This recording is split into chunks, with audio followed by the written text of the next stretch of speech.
Good afternoon, everybody. Welcome. Thank you very much for coming. You're here at the Inside Out lecture series. We bring the best minds of our generation to inspire the work the staff and students do in the School of Architecture, Art and Design at Leeds Beckett University. To this end, we have flown in some amazing artists from all around the globe, and we're very lucky at the moment to be working in a very productive partnership with Yorkshire Sculpture International. And that's afforded us this amazing opportunity to bring 6 of the world's leading sculptors to Leeds Beckett to talk to you. And today we've flown in Ayse Erkmen from Berlin in Germany. We're very excited about. Now, to introduce Ayse is Julia McKinley, who's also part of our Yorkshire Sculpture International Leeds Beckett University partnership. She's a doctoral student through that particular scheme. And just to say a little bit about Julia, she's an amazing doctoral student who studied at the Glasgow School of Art Sculpture, the Slade School of Art Sculpture, and was a teaching fellow at Newcastle as well. So please join me in extending a very warm welcome to Julia McKinley.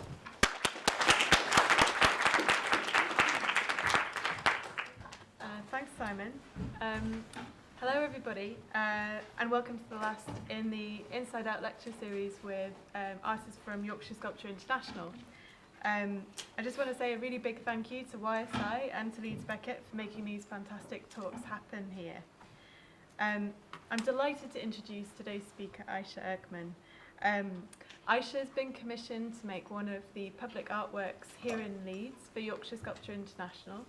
I'm not sure if she'll be able to speak very much about that today because it's still under wraps, but it's really exciting to have her here in the city making a new work, especially for us. Ayse Erkmen was born in Istanbul and is based between her home city and Berlin at the moment.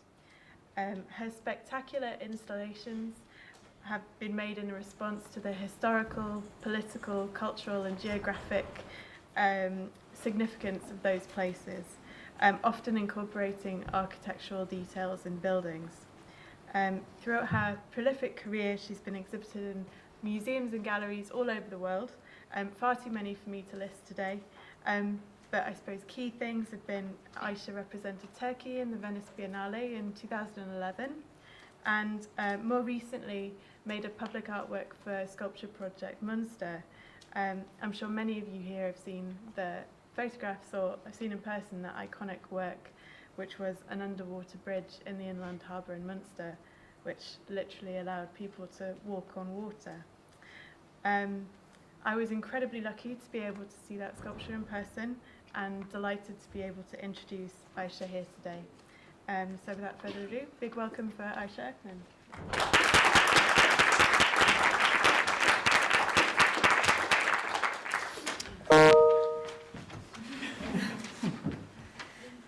Hello, everybody. So I've been invited by Yorkshire Sculpture International, and I'm making art in public space, one of the public spaces here in Leeds. Therefore, for my lecture, I chose to show you more about my public projects or the big projects that I've made. So I made a selection like this, but in case you have any other questions about my other works or about these, we can talk about it after the talk. So I start with the work I had made for the Münster sculpture project in 1997, about 20 years before. And then I will end with what I have done in 2017 for the same exhibition. Münster Sculpture Project is a maxi version of Yorkshire Sculpture International. It has more artists and more venues, all distributed in the small town of Münster. Münster is a bit different from Leeds, of course, because it's not a very industrial city like Leeds. It's a more pleasant and good lifestyle city. So, and a very religious city. It's the most Catholic city in Germany. So for that, I made a few projects for the cathedral's surroundings, and something related to the cathedral, and they were all refused. And then the cathedral said to the museum, who is organizing the exhibition, that I should get out away from the grounds of the cathedral, because they would not accept any proposal that I make. And then I had this idea that I could, because they had this wording on the grounds of the cathedral, then I thought I could fly over the cathedral. And then I had also this vision from the Fellini film, Dolce Vita, this helicopter coming over the city carrying a sculpture. And what I've done here is a kind of journey of a sculpture or a journey of an artwork. What does it do? It gets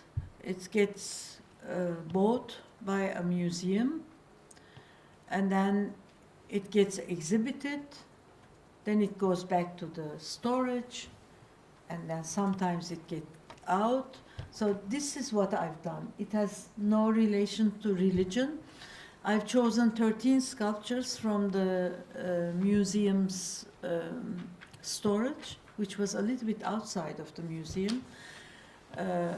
And every weekend, a helicopter picked up one of those sculptures, and those sculptures were middle-aged sculptures.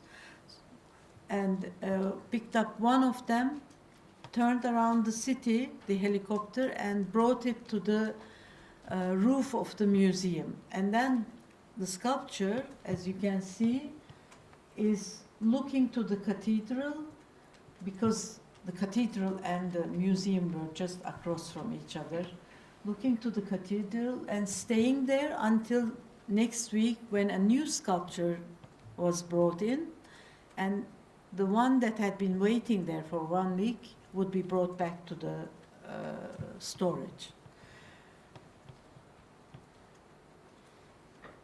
As I said before, this is about the adventure of an artwork. What does artwork do? As it is a sculpture exhibition, I made a work about sculpture, but everybody thought that this was something religious, that the figures were religious figures, so there was also a controversy over this. But actually, my criteria here was just to have sculptures that can be carried without being damaged from the storage to the museum.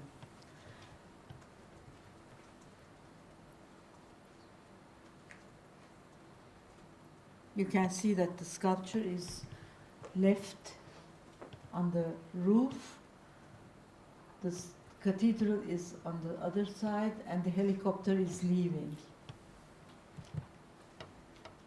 And here the helicopter is bringing the sculpture in the air towards the roof of the museum. This work I made in 2001 is titled Shipped Ships. It's again a work about transporting something from somewhere to another place. The invitation I got for this project was that I would propose my dream work. So this was organized by a bank who had the biggest collection of paperworks in the world. So they only collect works on paper, but they have a huge budget for that. And this bank wanted to change their concept, and they said, we do something, a new way of collecting, that what we collect does not exist after the exhibition. So we have nothing in our hands.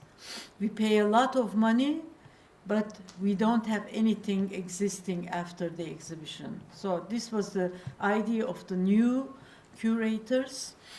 There were 3 new curators, and they wrote the letter to about 10 artists, and the work had to be for the city of Frankfurt.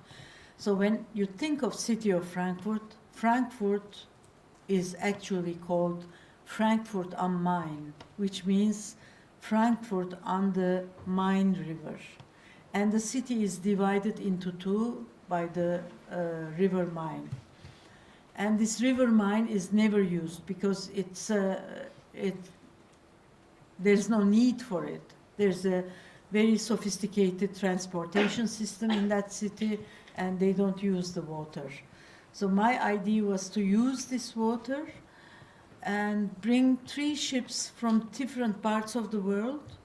1 ship from Istanbul for sure, and then I thought 1 ship from Japan could come, something from far away, and then 1 ship from Europe. So we could get the one from Istanbul, we could get the one from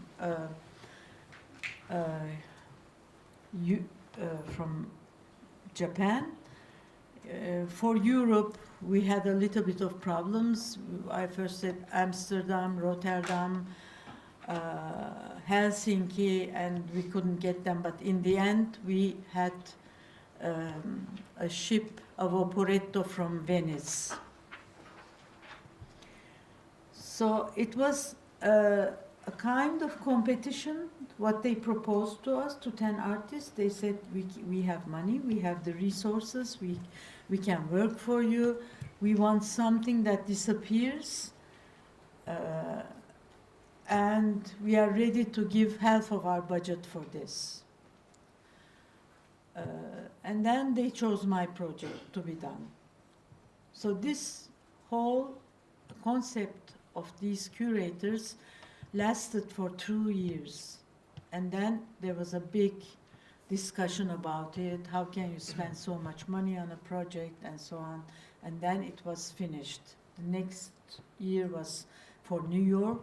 An artist made something for New York, and then it was finished. And actually one of the curators was kicked out.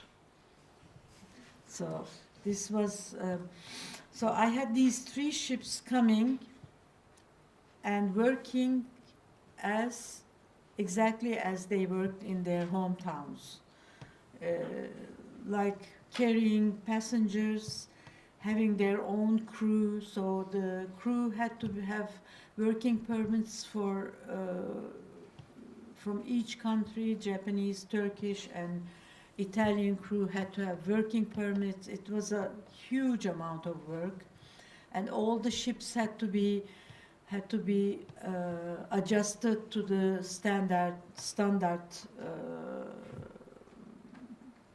the standards of Germany, and they had to be brought.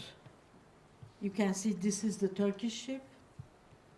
This was the this is the Vaporetto,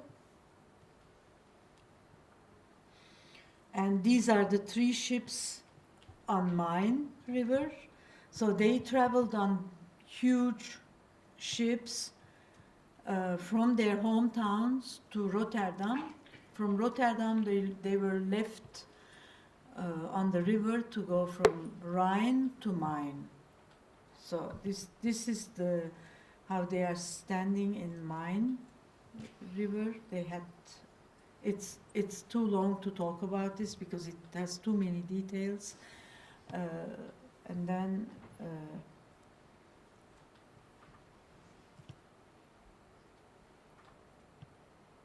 you can see the 3 ships. The last one is the Japanese one, which was very low. So they all had different characters. And people in Frankfurt were crazy about these ships. It was the summertime, and they were lining up to get into the ships and go from one station to the other. So the stations were prepared, and we had a route for each ship, and we had connecting points, just like it would be in a city. And after 1.5 months, the same way they came, they went back to their hometowns. So this should be a film, but it doesn't play.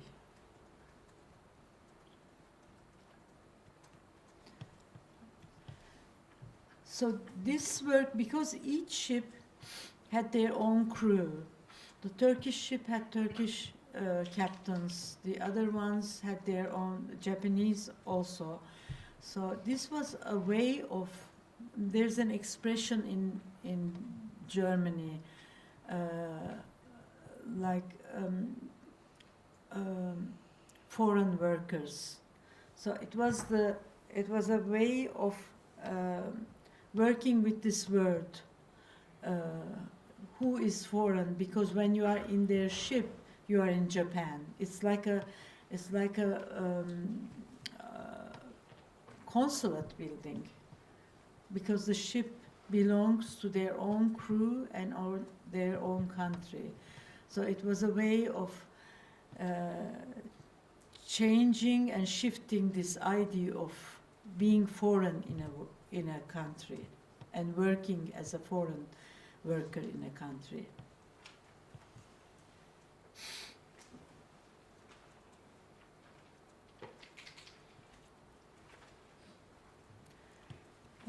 I'm showing this because this is a very, very easygoing work. I like works that are so easy to make and quick to make. So in this, maybe you have been to this museum. It's the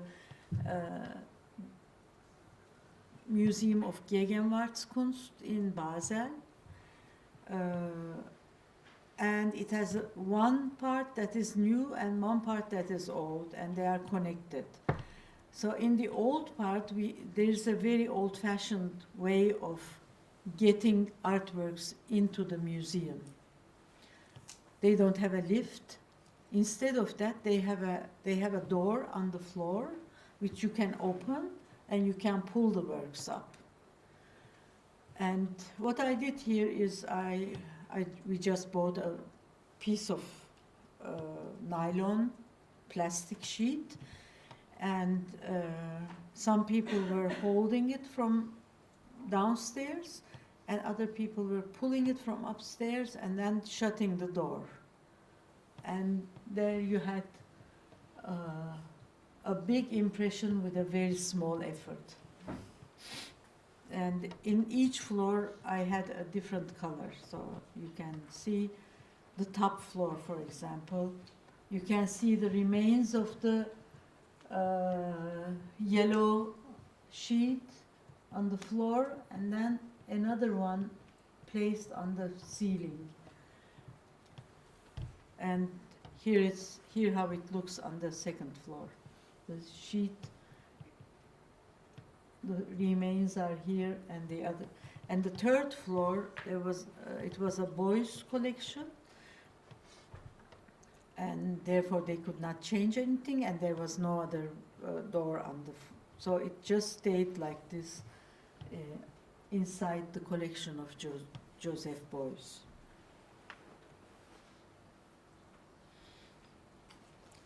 This is a very similar work, which is also about bringing in artworks. As you can see, I think everything is about art here. What do art do in museums? So here is another way of bringing in artworks to the museum, but this is a more sophisticated way. As you can see, there's a line on ground on the floor, and this there's a lift underneath. So what I did is I just brought it a little bit up, so it was continuously moving up and down. A little bit up so that there's no, you don't see any hole. A little bit more up. And then it was going down. So the room was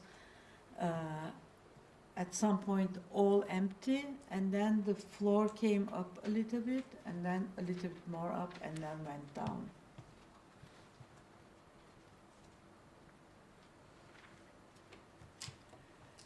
This is Taxis Palais in Innsbruck. I was given the room under this stone, and I saw that the room has a glass ceiling with no protection. Normally these glass ceilings have double glass ceilings, or they have some kind of protection over them, but this was just one sheet of glass, and there was no protection. So I saw that this room had the potential to be a room with some kind of danger.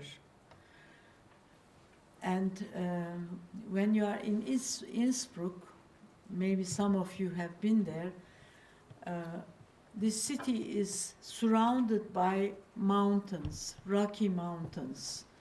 What I wanted was from the curator that they should find me a few big rocks, and then we hanged it on that wall, and this stays here with a counterweight on the other side. So there's nothing attached to the wall. There are two. There's the stone and the counterweight at the back, and it's hanging over the room like a thread. You can see this is the room.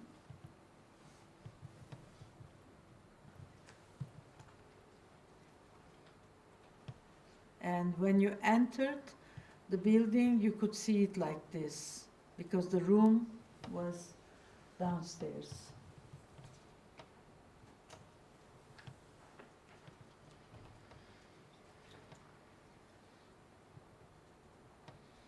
Of course, this was a very brave curator. Her name is Sylvia Eibelmeyer.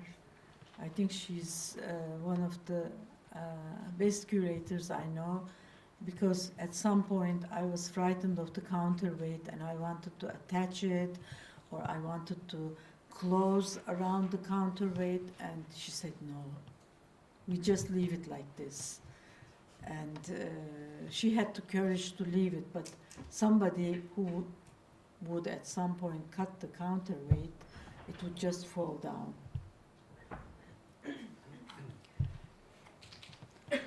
This is another museum in Frankfurt, which is known for its cleanliness. In Kunsthalle you always have really sleek, clean exhibitions. It's known for that. And they also have had a very successful director who raised a lot of money for this museum, so they have really spectacular, nice exhibitions. And they also made exhibitions that were a little bit longer in the courtyard, which was the entrance of the museum. So they gave me this courtyard, and at that time I was in Kosovo, and I saw that it was the poorest place I've seen. And the streets were exactly like this, all muddy, and people had to jump from one small piece of water to the other. And together with this in mind, being just back from Kosovo, given this place which is so nice, I took the cobblestones out of the entrance and placed it with earth. And each day, the housemaster of the museum had to water this area, so it was always wet. But as this museum is so sleek, even this work looked really nice. It became a very photogenic work, as you can see, because of the reflections. And you can see here, it looks nice, although it's not meant to look nice. And these exhibitions normally had a time period of 3 months, 6 months, but I wanted it to finish in 15 days. So I had an agreement with the museum that it doesn't stay too long, because I believe that every exhibition has a time frame. You know, something like this could become, in time, if it stays too long, could become a kind of entertainment, or it could become something that people are fed up of because they have to pass through this to go into the museum, or the worst would be that it becomes institutionalized, that people get used to it, that they don't care about it anymore. So I feel that everything has to be finished at a good time, like in everything else, that at the peak of its existence, or its being interesting or powerful, it should finish. So you can see here the more.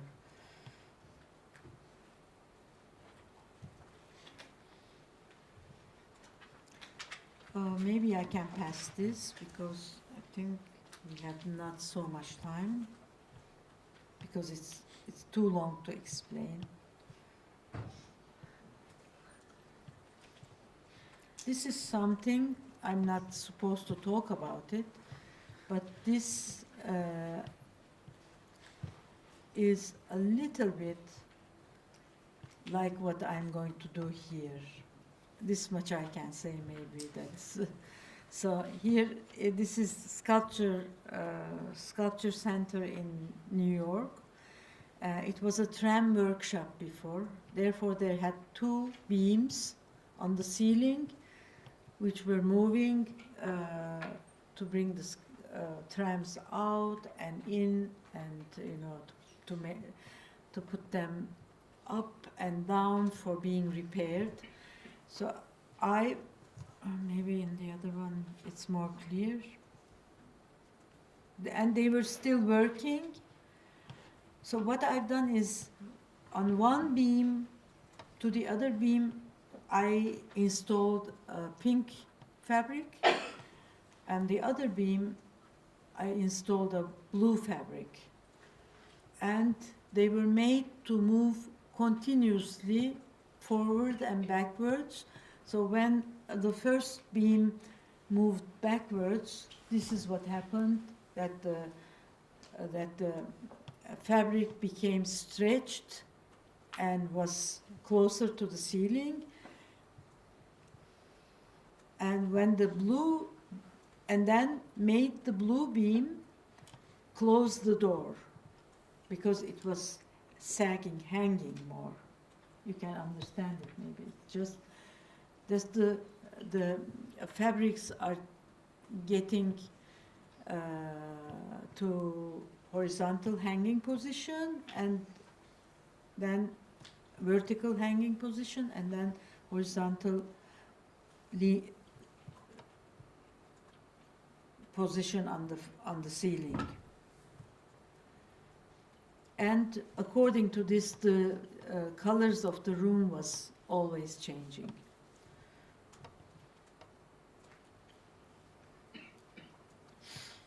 This is another industrial place in Meisenthal, in France.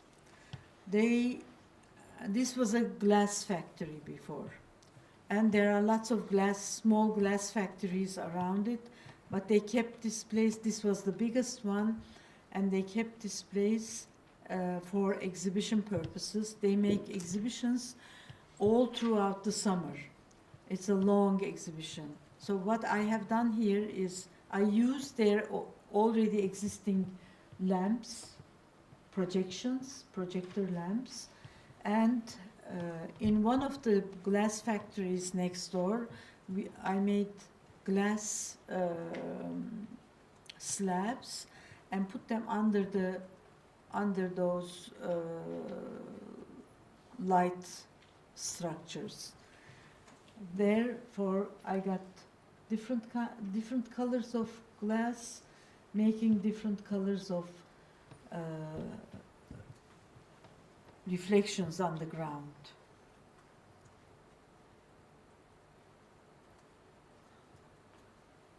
There were about 100 pieces of glass, and because they had already 100 pieces of lights. Normally the lights are there to light the artworks that are exhibited. And these glasses had some shapes, as if they were cut out from something, as if they were broken or cut out, leftover pieces. You can see the shape here.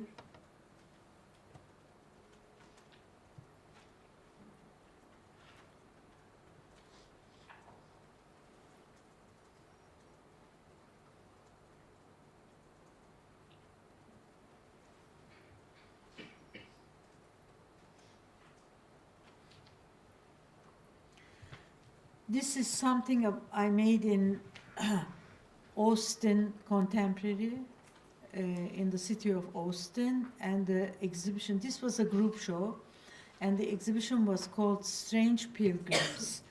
And the strange pilgrims in Austin are the bats.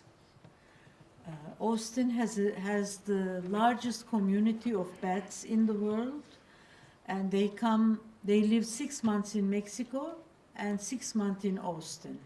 They've been coming there they started coming about 10 years ago, so it's not a long history. They don't have a long history, and nobody knows why they decided to come to Austin, and they live under a bridge.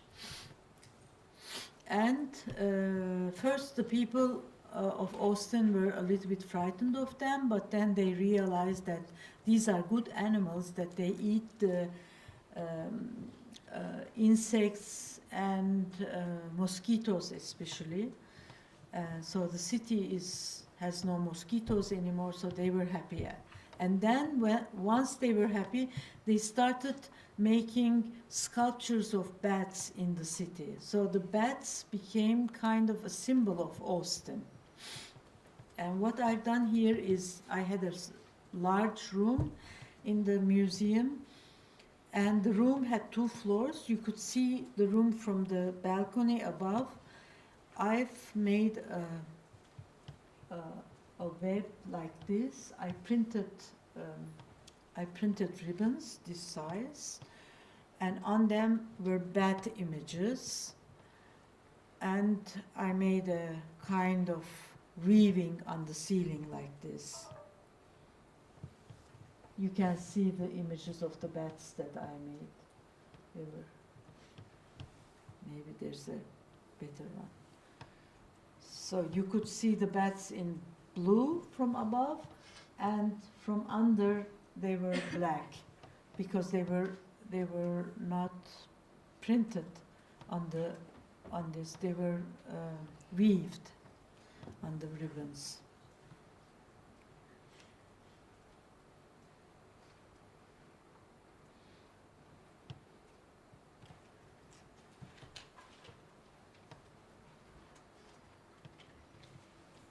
This is Witte de Wit in Rotterdam. And Rotterdam,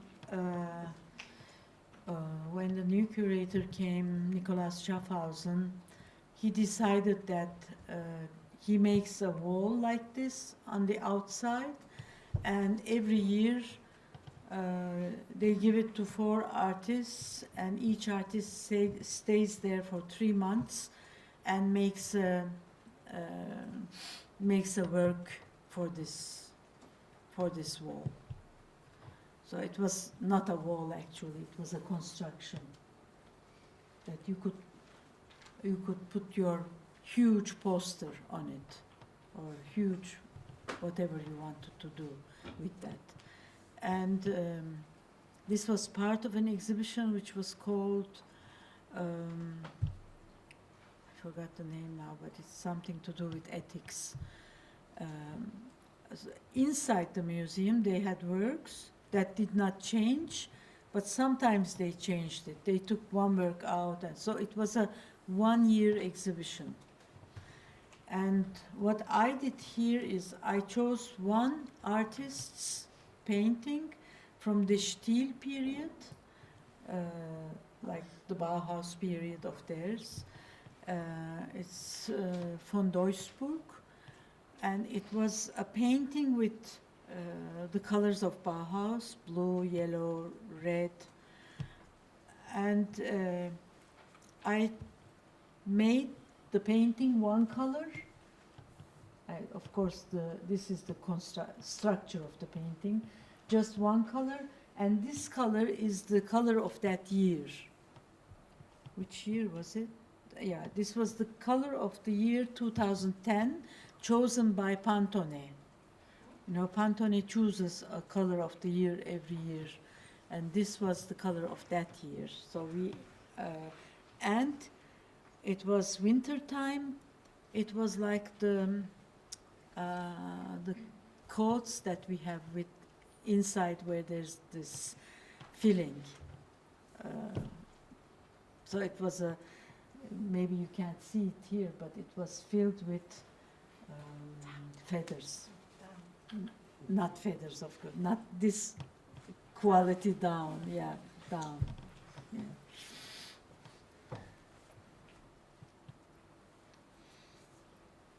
It was made in a parachute workshop.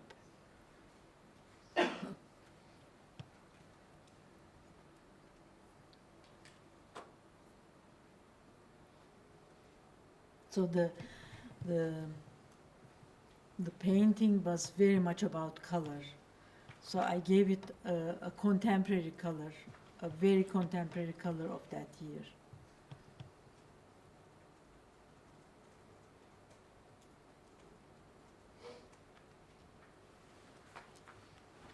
I can also pass this one because I put this because it's also to do with the colors of the year. But I pass this.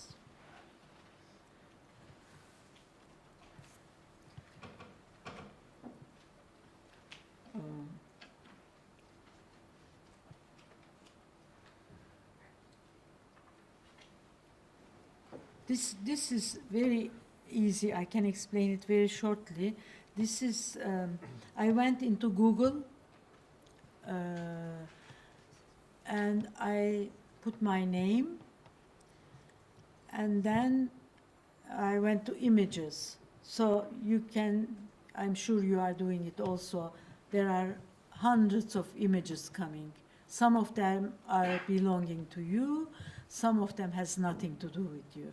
So I printed all the images in A4 format and I showed them. It's like a CV of an artist, but it's also a very stupid CV because you have all kinds of images there and bad quality.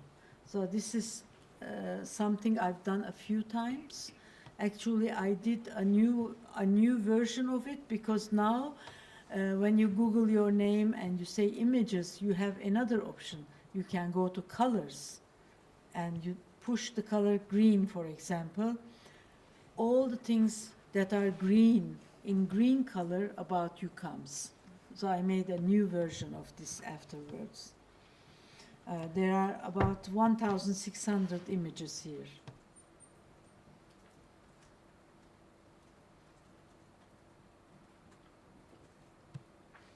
You see, for example, the tour, I don't know anything about it, what it means, you know. Most of them are belonging to me, but a large amount does not belong to me at all. So it's a kind of mystery. Who puts them there? Why do they have this connection? It's a kind of somebody's playing with your CV, with your life.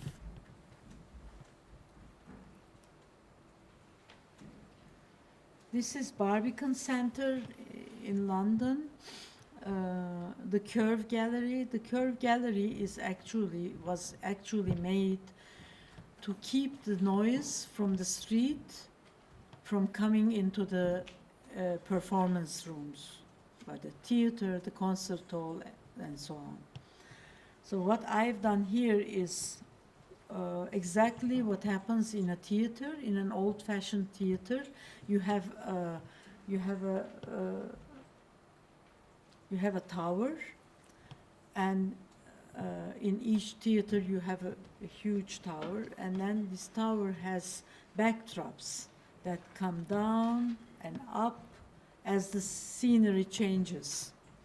So I went to about, I think we have 12 backdrops here. I went to different backdrop painters in London and around London, and told them to make a backdrop for this size of the curve, and anything that they would like to draw. Or they could also give me something that they had done before. So they, each of them made backdrops, and 2 of them were made in the school inside the Barbican, where there's a theater school. And these backdrops were working as in the theater. They were coming down, sometimes closing the way, like you see, and then going up, and they were working randomly, so we didn't know which one is coming down and which one is going up. And they were also moving continuously. This, here you can see a little bit better. I'm very much fascinated by these old-fashioned theaters and these kitschy decors that they have. The next one was made by the students, this leafy one, which was really one of the best ones. You see this one.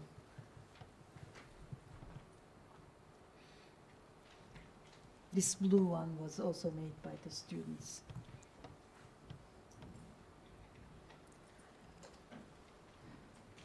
This is the Venice Biennial in 2011. I was given this room because Turkey had no pavilion. And this was the only room that had access to water. In the whole Arsenale, this was the only room that had a window looking to the canal. There I had the idea that I can bring the water from inside the canal, go around the room, the water travels around the room, first gets its salt away, and then the dirt, and then it becomes clean water to be taken a shower, and then it becomes water that can be drunk. And then the last point, the turquoise point, is where we made it mineral water by adding minerals to the water. So that at that point it became mineral water, but then we gave it back to the canal. So it was coming in and going out, and without any purpose. It was making travel inside the room. And it, as you can see, as the function changed, the color changed. And you can see the machines. This was actually a compact machine that I took apart and prolonged the pipes. Therefore, it had this installation character. But these pipes, the prolongation, how long and how high, everything was decided by the plumbers. We can't say plumbers to them, they were engineers actually. They decided so that the whole thing functions perfectly. And then the water was given to back to the canal, as you can see here, all the pipes coming out of the room.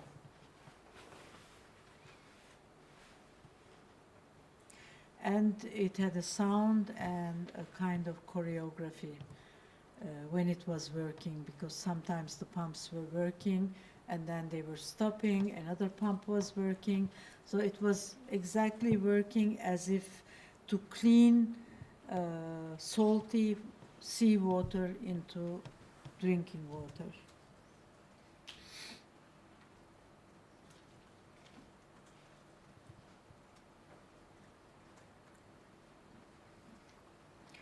This is a small version of it in Japan.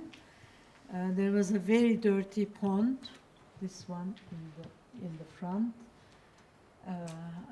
and I wanted to clean it, not to have drinking water, but to clean it to become a good, clear, nice water.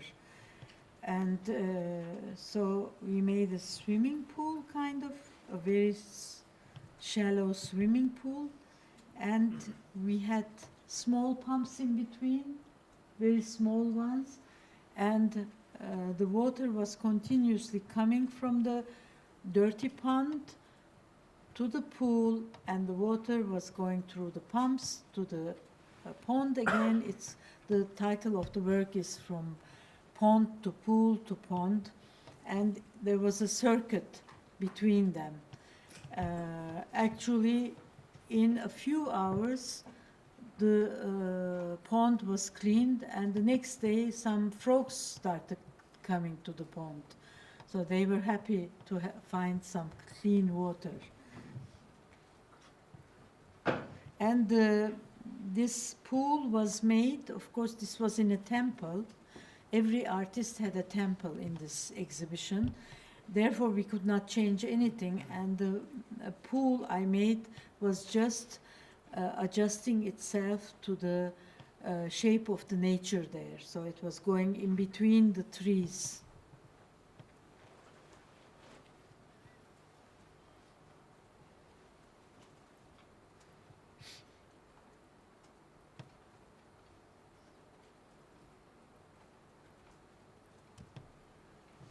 This is the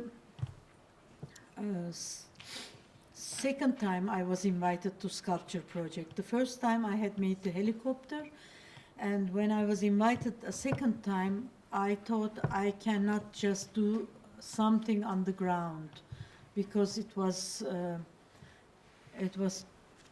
too normal when you fly a helicopter in the first exhibition. Then I said I go under the water. And I knew this area very well because I was teaching in Münster in between, and I knew that my students were jumping into this water and swimming, and it was a dead end situation. So there would be no boat coming from here to here. There was a dead end here.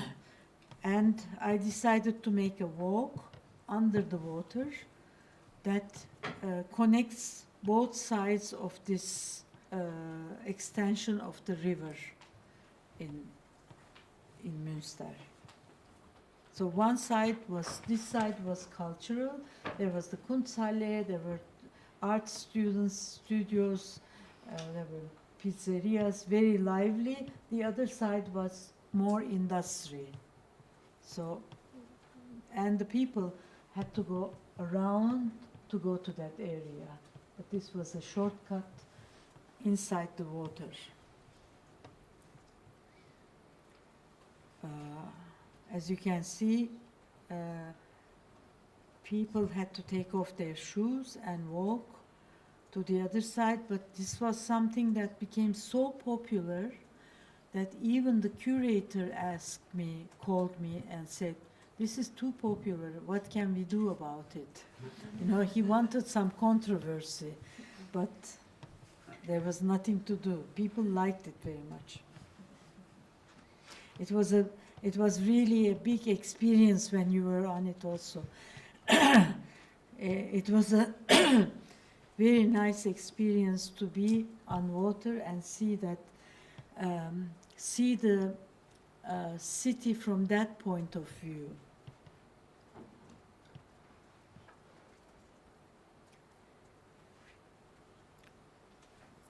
It became so popular that people would bring their children, teach them to swim there. Of course, it took 3 years to make this project. The most difficult part was to convince the city to have no railings. And we found a solution in the end to have lifeguards instead of guards, normal guards. And this was the most important part of this project, because this is a totally made with recycled material and went back to recycling. But the guards were expensive, and because the people around in this area, this harbor area, wanted this work to be done so much that they paid for the guards. So the guards were paid by the neighborhood, by the pizzerias, there were lots of architecture offices there. They collected the money for the guards.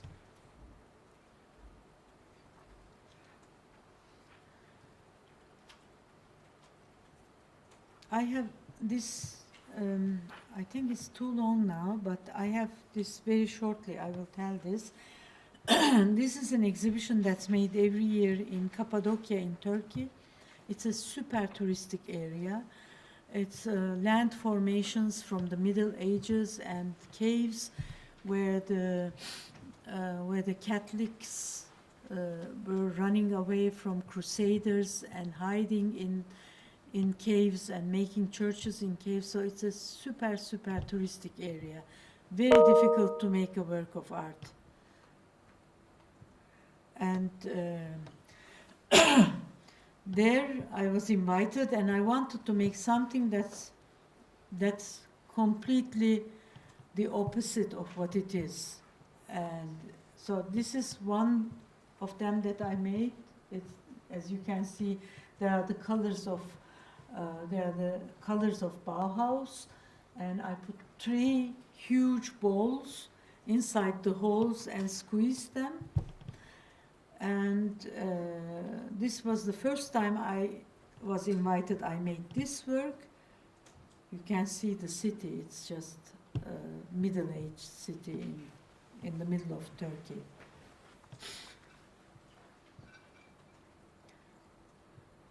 You could see it from all over the city. And then next time I was invited, again, I made this one. I found one of those formations with a hole in it, and I put something like a earring, like this. But this material is the same material as the first one, and it was made by the same people. This is like a balloon material. You blow it up, so it has no harm to this small hole. As you can see, there's this soft material.